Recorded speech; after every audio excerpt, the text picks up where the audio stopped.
இந்த 2040க்கு பிறகு வரப்போகிற இயற்கையோடு இணைந்த மனித வாழ்க்கையில் அங்குள்ள மக்கள் அணிகலன்கள் அணிவார்களா அப்படின்னு ஒரு கேள்வி. இப்போ அணிகலன் அணிவார்களா அப்படின்னு ஒரு கேள்வி. கண்டிப்பாக அணிவாங்க. பெண்கள் அணிவாங்க, ஆண்கள் கூட அணிவாங்க. என்ன மாதிரியான அணிகலன்னால் தங்கத்தால் அதிலெல்லாம் செய்ய மாட்டாங்க. இயற்கையிலிருந்து கிடைக்கிற பொருட்களை வச்சு, தாவர பொருட்களை வச்சு அணிகலன் அணிவார்கள்.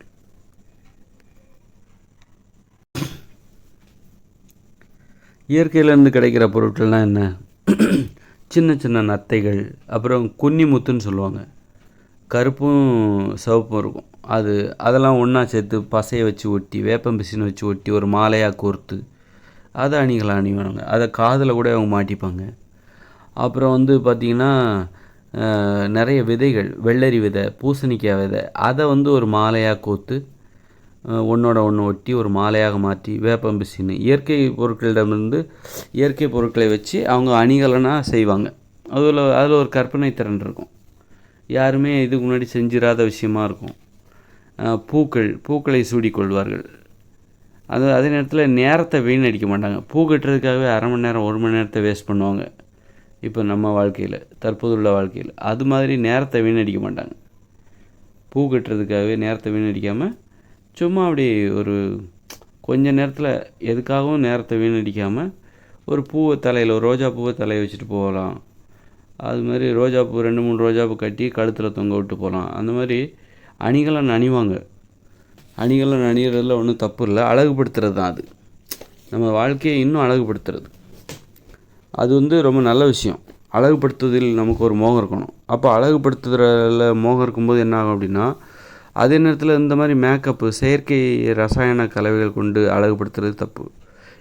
நான் இயற்கையோடு இணைந்த மனித வாழ்க்கையில் அங்கே உள்ளவங்க எப்படி அழகுபடுத்துவாங்க அப்படின்னு மட்டும் சொல்கிறேன். அது ஏற்கக்கூடிய ஒரு அறிவுபூர்வமான அழகுபடுத்துதல். அதுதான் இயற்கையான மேக்கப். அது இயற்கையாக அழகுபடுத்துவது.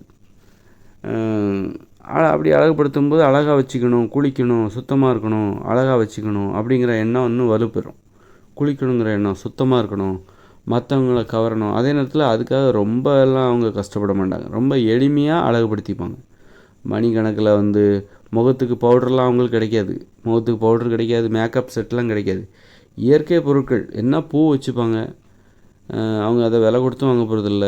அவங்களே வளர்க்குற செடியில் ஒரு பூவை தூக்கி தலையில் வச்சுப்பாங்க. அப்புறம் விதைகள்லாம் இருக்குது. பப்பாளி, இது என்னென்னா பூசணிக்காய் விதை, வெள்ளரி, இதையெல்லாம் ஒரு மாலையாக கோத்து போடுவாங்க. மாலையாக பிசின் வச்சு, வேப்பம் பிசின் வச்சு ஒட்டி, அதை வேறு ஏதாவது பசையை வச்சு ஒட்டி ஒரு மாலையாக கோத்து அதை வேணால் கழுத்தில் போடுவாங்க. அந்த மாதிரி 2-3 செஞ்சு வச்சுப்பாங்க.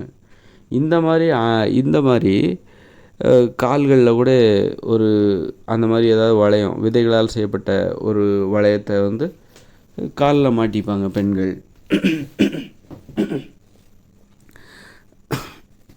அது மாதிரி விதைகளை ஒரு சுரைக்காய் விதை அல்லது ஒரு சின்ன சைஸில் உள்ள வெள்ளரி விதை, அதை எடுத்து என்ன பண்ணுவாங்கனாக்கா தர்பூசணி விதை, இதெல்லாம் நெத்தியில் ஒட்டிக்கலாம். பொட்டு மாதிரி நெத்தியில் ஒட்டுவாங்க. இந்த மாதிரி அழகுபடுத்துகிற விஷயங்கள்லாம் நடக்கும். ஆனால் இந்த பச்சை குத்துறதுக்கெல்லாம் அனுமதி கிடையாது. அங்கே இயற்கையோடு இணைந்த மனித வாழ்க்கையில் பச்சை குத்துவதற்கு அனுமதி கிடையாது. அந்த வேலையை யாரும் செய்யவும் மாட்டாங்க. அந்த மாதிரி ரொம்ப இயற்கையாக இருப்பாங்க. இந்த மாதிரி அதெல்லாம் ஒரு மூட நம்பிக்கை தான். அது ஊர் நிர்வாகமே இந்த மாதிரி வேலைலாம் தேவையில்லை அப்படின்னு சொல்லிட்டு கட்டுப்படுத்திடுவாங்க. ஆனால் அழகுபடுத்துறது எளிமையாக இருக்கும். இயற்கையிலேருந்து கிடைக்கக்கூடிய பொருட்களை கொண்டு அழகுபடுத்துவார்கள்.